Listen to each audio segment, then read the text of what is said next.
Iniciando mais uma resenha da bola com os nossos analistas Antônio Manuel Góes, direto do Rio de Janeiro, Fernando César em Curitiba, no Paraná, e Robson Lessa em Penedo, Alagoas, eu, Antônio Júnior, direto aqui de Gandra, região do Porto Norte de Portugal. Em discussão, o Campeonato Brasileiro nas suas duas primeiras rodadas, com uma série de polêmicas de arbitragem, gramados deficientes e, é claro, os jogos em si. Também iremos abordar a Champions League, a maior competição de clubes do futebol mundial, que chega na sua fase decisiva com grandes jogos. Também pauta aqui nessa edição da nossa Resenha da Bola. Tudo isso já já, fiquem ligados após a nossa vinheta.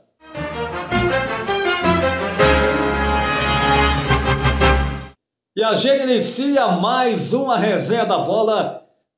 Agora, antes de tudo, gente, vamos lá, né? Se inscreva no canal para dar aquela força para a gente sempre trazer conteúdos pertinentes de qualidade, como é esse nosso programa Resenha da Bola. Nós temos também o Apaixonados por Corrida, PB Desporto, curtas, mas se inscreva no canal que você vai estar ajudando. Vai lá agora mesmo. Se inscreve no canal, deixa aquele like para somar com o nosso trabalho.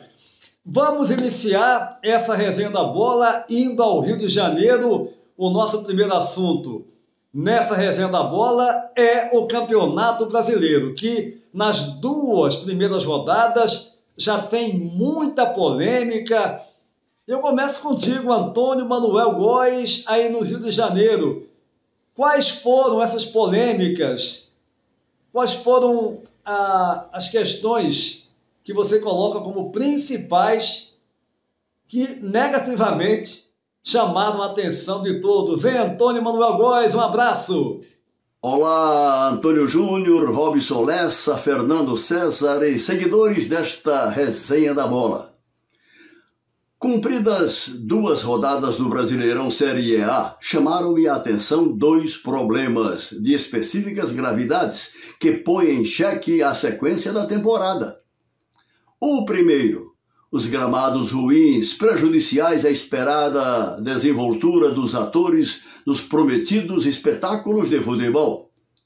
De olho na bilheteria, até por conta da numerosa torcida local do visitante Flamengo, em maior número até que o do mandante Atlético Goianiense, o jogo de estreia dos dois rubro-negros foi realizado no Serra Dourada, mais utilizado para shows de cantores sertanejos nos últimos anos. O cinquentão estádio de Goiânia, que já foi de excelência, teve seu maltratado piso remendado em cima da hora com placas de grama e areia para preencher a profusão de buracos no que deveria ser um tapete destinado ao desenvolvimento técnico dos contendores em campo. Os gramados irregulares, sintéticos ou de grama natural, fazem a bola trepidar. Salvam-se os poucos, como o Beira-Rio e o Itaquerão, sobre os quais, sejamos francos, a bola rola, que é uma beleza. O outro problema ficou por conta do desempenho das arbitragens, boa parte delas de estreantes da Série A. Entre interpretações acertadas e outras seriamente equivocadas, a inevitável interferência nos resultados dos jogos. Curto e grosso, enquanto a CBF não estabelecer uma relação de emprego para as equipes de árbitros de campo e do VAR, com carteira assinada, observados os níveis de qualificação profissional, num quadro de carreira de A a Z, a inépcia seguirá dominante, pois é humanamente impossível conciliar necessidades de recorrente aprimoramento profissional em imprescindível tempo integral com a realidade de pessoas que cuidam de outros afazeres para a garantia da subsistência familiar. Sobre o desempenho dos times nessa largada da principal competição nacional por pontos corridos, a crescente intolerância de torcedores da dita crônica especializada e dos tais influenciadores em canais da internet que balizam os humores da inconsequente exacerbação da arquibancada, presencial ou virtual, a exigir de saída, entre outras insanidades, a demissão de treinadores e até de jogadores ora em fase de adaptação a esquemas táticos em campo, cujas respostas para o bem ou para o mal só ocorrem no decorrer do campeonato. Como vivemos num país de imediatismos oportunistas, treinadores, a exemplo do jovem e promissor Thiago Carpini, 39 anos, do São Paulo, ganhador de inédita Supercopa à frente do tricolor do Morumbi 2 meses e meio atrás, serão desrespeitosamente descartados de norte a sul do país. E segue a lógica covarde exercida pela cartolagem, incapaz de gerenciar qualquer botequim da esquina, com 1000 perdões dos criativos e competentes donos dos botequins de esquina, que sabem das coisas. Cumpridas 2 rodadas do Brasileirão, Flamengo, Internacional e Juventude nas 3 primeiras posições, Vitória, São Paulo, Atlético Goianiense e Cuiabá, começando na Z4 antessala da Série B. Números, todavia, sem maior ou menor relevância neste começo de temporada. Lembrai-vos do Botafogo em 2023. Há 36 rodadas do fim do ano. Ao topo da longa e exaustiva jornada, só os competentes e resilientes chegarão lá. E ponto final. É verdade, Antônio Manuel Góes, vai ser preciso manter ali uma média, manter o ritmo, né? Procurar fazer pontos, inclusive fora de casa. É muito cedo ainda para a gente já falar por 2 rodadas apenas. O Flamengo lidera, né? Junto com o Inter, sabe dos critérios de desempate. Está à frente, depois vem o Juventude com 4 pontos. E você lembrou bem, o Botafogo, quem diria? O Botafogo já é campeão, né? Os torcedores fazendo já festa, preparando a faixa e deu no que deu, né? Então é preciso muita atenção e procurar manter, de fato, uma sequência de bons resultados para chegarem na reta final com chances de ser campeão. Mas agora eu vou até Curitiba, no Paraná, sul do Brasil, meu caro Fernando César. Para você agora também essa questão do Campeonato Brasileiro, e já tem até árbitros no plural, na geladeira, hein, Fernando? Um abraço. Bem, Júnior, tivemos então já 2 rodadas dentro desse Campeonato Brasileiro, Brasileirão. Alguns problemas ainda precisam ser resolvidos. Por exemplo, caímos novamente nos erros de arbitragem. Tanto é que após a primeira rodada já foram para a geladeira os 3 árbitros que cometeram erros justamente na primeira rodada. O Flávio Rodrigues no jogo Vasco e Grêmio, o André Luiz no jogo Atlético Goianiense e Flamengo e o Yuri Elino no jogo Corinthians e Galo.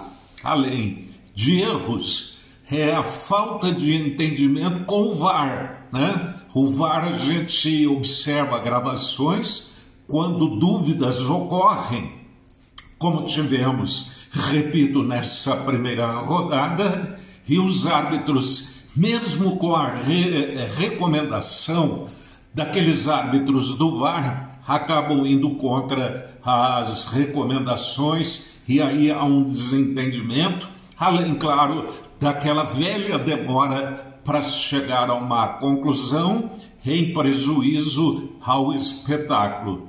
Outro detalhe que me chama a atenção é as condições dos gramados no Brasil. A gente que, através da televisão, que nos mostram com facilidade os jogos da Champions, da Eurocopa e dos campeonatos nacionais na Europa, realmente é de dar tristeza às condições dos nossos gramados. Tivemos reclamações já na abertura, no gramado do Heriberto Rios, no jogo do Criciúma com a equipe do Juventude, no Mineirão ainda o gramado não está em condições normais para se praticar um bom futebol. No Castelão já há tempo vem reclamação, no Barradão tivemos muita reclamação e no Serra Dourada,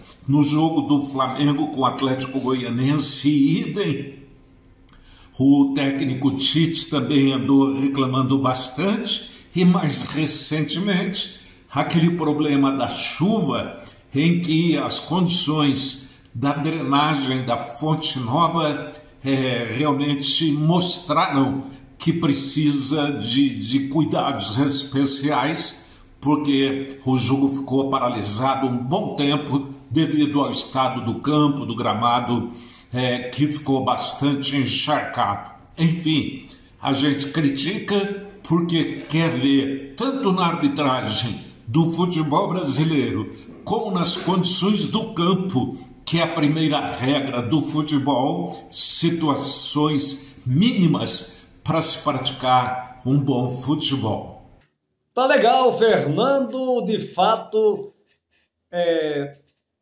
os gramados também do Brasil, né? A arbitragem, você citou bem aí, já tem árbitros na geladeira. Agora eu também coloco, tá, Fernando, que a gente, enquanto não tiver uma profissionalização dos árbitros, isso vai continuar acontecendo. Não dá, você pode até cobrar, mas não dá para cobrar de fato enquanto os árbitros não forem profissionais de fato.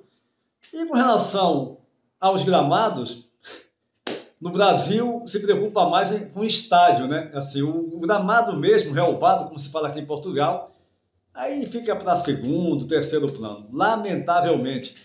Mas Robinson Lessa, em Penedo, Alagoas, quero lhe ouvir agora também, nessa nossa primeira rodada, falando do Campeonato Brasileiro, tudo, né, em volta, tudo que envolve essas duas primeiras rodadas, tudo que envolveu. E aí, Robinson, na sua opinião, essa questão aí da arbitragem, e também o campeonato em si, né? Como é que você está vendo as equipes? Está muito cedo ainda. Quero lhe ouvir também. Robinson Lessa, um abraço.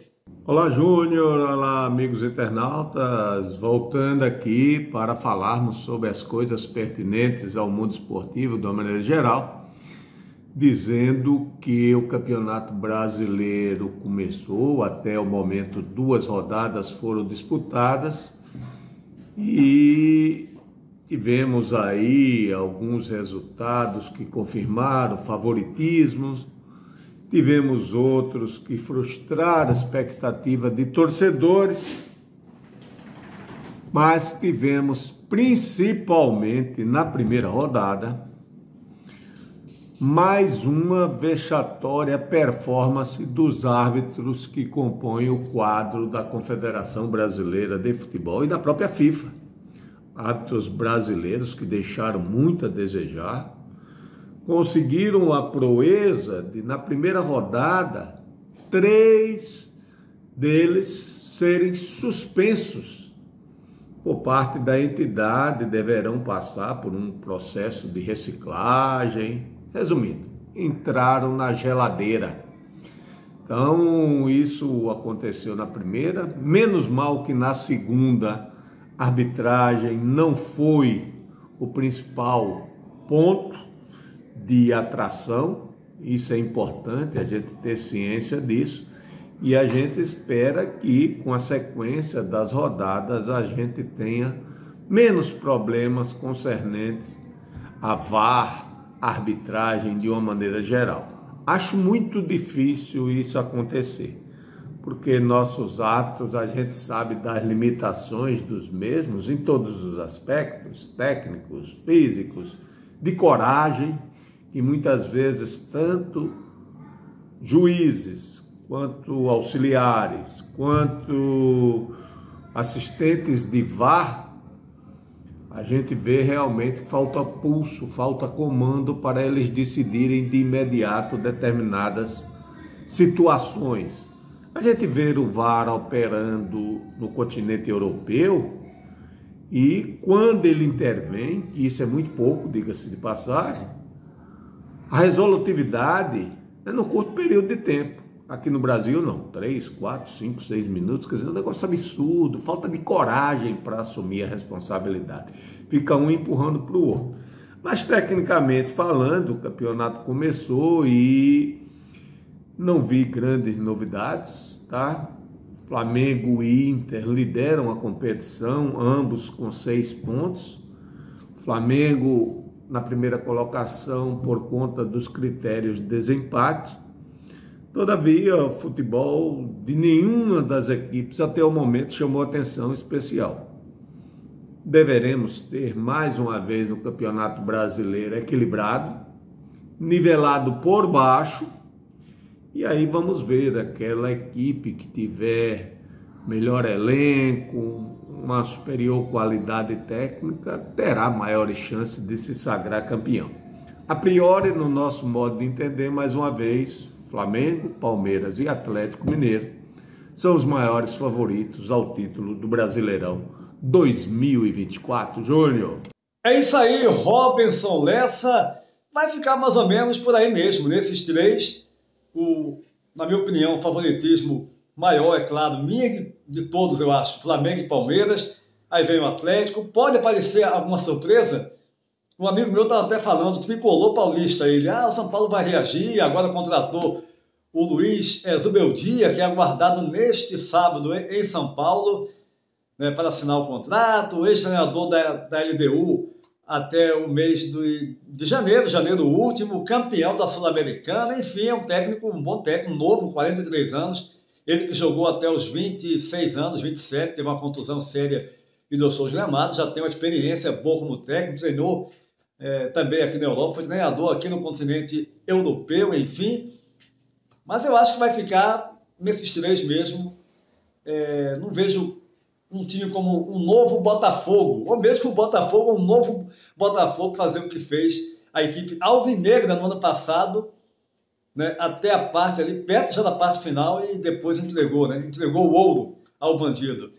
Mas agora o assunto é a Champions League, chegando na fase decisiva mais uma vez. Quero lhe ouvir aí no Rio, Antônio Manuel Góes. Que jogos, que partidas foram essas no meio de semana? E a definição agora para a próxima fase da maior competição de clubes do futebol mundial, hein, Antônio Manuel Góes? Como todos acompanharam em jogos cercados de muita emoção pelas quartas de final da Champions League, o Paris Saint-Germain eliminou o Barcelona, o Borussia Dortmund despachou o Atlético de Madrid, o Bayern de Munique passou pelo Arsenal, o Real Madrid pelo Manchester City e se habilitaram às semifinais do mais importante torneio de clubes europeus. Sem ingleses, as semifinais da Champions League terão 2 alemães, um francês e um espanhol na disputa.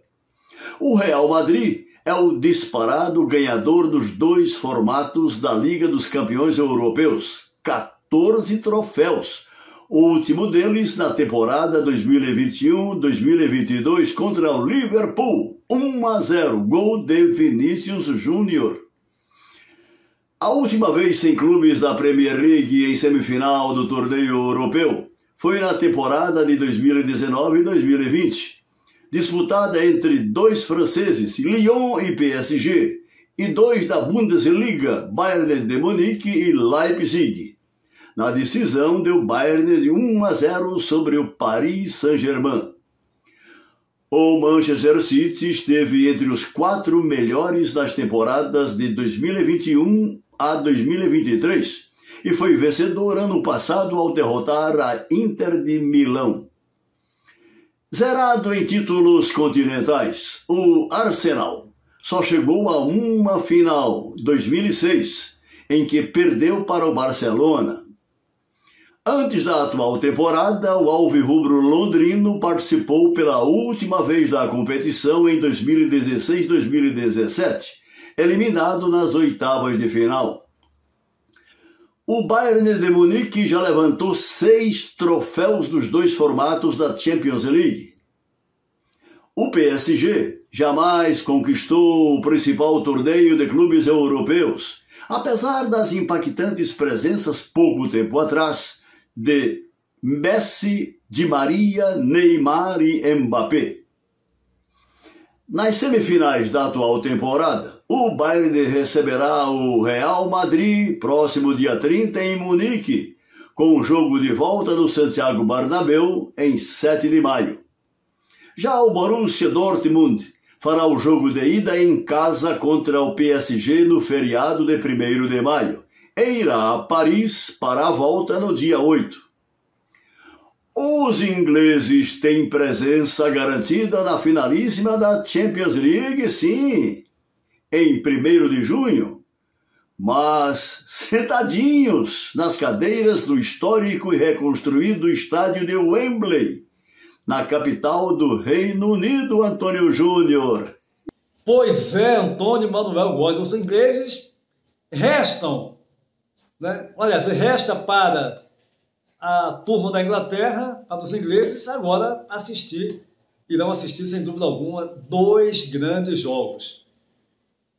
Bayern de Munique contra o Real Madrid e o Borussia Dortmund contra o Paris Saint-Germain, o PSG. Agora, Fernando, passando a bola para você, mais uma vez aí em Curitiba, no Paraná, muita gente, até alguns colegas aqui em Portugal, aqui em Ganda, o Paris Saint-Germain, não esperava isso, para mim foi uma grande surpresa. Eu confesso que para mim o placar foi, mas o Paris Saint-Germain avançar, né, diante do Barcelona, tudo bem, jogando na casa do adversário, mas eu achei até uma certa normalidade. Agora o placar foi um pouquinho elástico, né, Fernando? Pois é, meus amigos, chegamos então à semifinal da Champions League, que é a competição que realmente chama a atenção daqueles que gostam de um futebol de alto nível. Algumas surpresas tivemos para chegar nesta fase. Eu me refiro principalmente à forma como o PSG venceu o Barcelona, comando de jogo do Barcelona no jogo de volta por 4-1. Nem o mais otimista torcedor do PSG poderia imaginar tamanha facilidade. Com isso, claro, o PSG entra com bastante moral agora nesta semifinal, quando vai pegar um representante alemão, o Borussia Dortmund. Eu acredito que o momento do PSG nos permite dar aí um leve favoritismo. Eu digo leve favoritismo porque a essa etapa, dentro de uma competição de altíssimo nível, como é a Champions League, realmente há um certo equilíbrio de forças quando as equipes chegam nesta etapa. Mas sempre lembrando que é futebol, e no futebol tudo pode acontecer, como foi, claro, a goleada do PSG em cima da equipe do Barcelona. E o outro confronto, esse me chama mais atenção, arrisco até a dar aí um palpite de que o título pode sair desse confronto entre o Bayern de Munique, pegando aí no primeiro confronto a equipe do Real Madrid. Depois, ao contrário, por exemplo, do confronto do PSG com o Barcelona, tivemos sim um grande equilíbrio, tanto de forças como de resultados no tempo normal. Tanto é que nos 2 jogos nós tivemos empates. Isso no jogo de volta, em se tratando de tempo normal. No primeiro jogo, aquele jogaço, para quem gosta de um bom futebol de gols, o 3-3, né, entre o City e a equipe do Real Madrid. E no jogo de volta, quando muitos apostaram no Manchester City, pelo fator mando de jogo, que pudesse dar o City, que o City pudesse se classificar. Mas do outro lado estava o maior vencedor desta competição, que é o Real Madrid. Por isso tivemos um empate no tempo normal e o Real Madrid se classificando nos pênaltis, ganhando, vencendo pelo placar de 4-3. Uma semifinal sensacional. Vamos aguardar, sendo que o primeiro jogo entre o Borussia e a equipe do PSG já está marcado para o próximo dia 1º, Júnior. Tá legal, Fernando, sem dúvida alguma. Agora os dois jogos, né, que já estão gerando uma enorme expectativa. Ô Robson, e para você, se esses dois jogos, Bayern de Munique contra Real Madrid, o maior vencedor, né, da história da Champions, e no outro confronto, Borussia Dortmund contra o Paris Saint-Germain, para chegar lá tivemos duas grandes partidas, né? O jogo do City com o Real indo para os penais, prevaleceu aí o Real Madrid em busca de mais um caneco, e do outro lado, o Paris Saint-Germain, como eu falei para o Fernando, foi surpreendente o resultado, né? 4-1 jogando na casa do adversário. E vai agora disputar com o Borussia Dortmund. Para você, a análise que você faz dessas partidas e também a sua expectativa para a fase semifinal com duas grandes partidas, hein, Robson? Bem, amigos, já estamos de volta aqui para conversarmos sobre a Champions League, mais importante torneio de clubes do mundo, chegou agora na sua fase semifinal. E tivemos confrontos sensacionais, espetaculares, emocionantes, como de costume no tradicional torneio europeu. E chamou, sem sombra de dúvida, a atenção a classificação do Real Madrid sobre o Manchester, lá em Manchester, na Inglaterra. Equipe madridista que empatou o primeiro jogo em casa por 3-3, um jogo inesquecível sob todos os aspectos, o melhor jogo da temporada, disparado no nosso modo de entender. Foi até o interior da Inglaterra e empatou por 1-1, segurou o resultado na prorrogação, levou um tremendo de um sufoco e na disputa de penalidades máximas brilhou o goleiro Lunin da equipe merengue, e aí Carlos Ancelotti segue na competição e elimina a equipe do City, que perdeu, deixou passar a oportunidade de seguir na busca pelo bicampeonato. Evidentemente que são duas equipes que, no meu modo de entender, protagonizaram a final antecipada da competição. Qualidade individual de Real Madrid, qualidade individual de Manchester City, realmente é algo bem acima da média de todos os demais. Some-se a isso os predicados de seus dois treinadores, Pepe Guardiola de um lado, Carlos Ancelotti do outro. São dois dos melhores, se não os dois melhores técnicos em atividade no futebol mundial. Também tivemos o Bayern de Munique eliminando o Arsenal, né? O PSG foi a Barcelona, enfiou um 4-1 na equipe catalã. A equipe catalã que havia vencido em Paris por 3-2 e saiu de campo derrotada dentro de casa. Caiu de 4. Realmente foi um resultado surpreendente e esmagador. A atuação de Dembélé e de Mbappé infernizaram o sistema defensivo blaugrana e a equipe parisiense está nas semifinais. Então teremos confrontos importantíssimos, teremos Bayern de Munique contra Real Madrid e teremos Borussia Dortmund contra o PSG. Grande ausência nessa penúltima fase da Liga dos Campeões, o futebol da Inglaterra, que no nosso modo de entender, em termos de campeonato, a Premier League é o melhor de todos eles, superior à La Liga, superior à Ligue 1, né? Superior à Bundesliga, enfim. Mas Arsenal e Manchester City ficaram pelo meio do caminho. Então, vamos ver aí se Real Madrid ou Bayern de Munique, no nosso modo de entender, os mais fortes candidatos ao título, confirmam esse favoritismo, eles que se enfrentarão antecipadamente nessa próxima fase das semifinais. Por hora é só, um forte abraço e até a próxima. Legal, Robinson, um abraço para o amigo.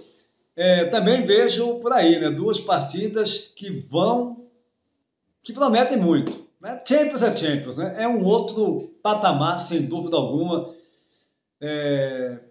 Eu sempre digo isso, é a maior competição de clubes do futebol mundial. Mas a resenha da bola vai ficando por aqui. Gente, mais uma vez, convidando vocês para se inscreverem no nosso canal. Não paga nada, é 0800, totalmente gratuito. E você vai estar somando com o canal Primeiro Desporto, com os nossos programas, para a gente sempre produzir conteúdos pertinentes, de qualidade, seja aqui na Resenha da Bola, seja no Apaixonados por Corrida, o nosso programa do universo dos corredores, o Curtas, que é o nosso programa mais reduzido, de forma mais direta, com as principais notícias aqui da Europa, de Portugal, da Europa como um todo e do Brasil, e o nosso PB Desporto. Enfim, conto com vocês então para dar aquela força e deixar também o seu like, que vai somar ainda mais com o nosso canal. A todos um abraço e até a próxima!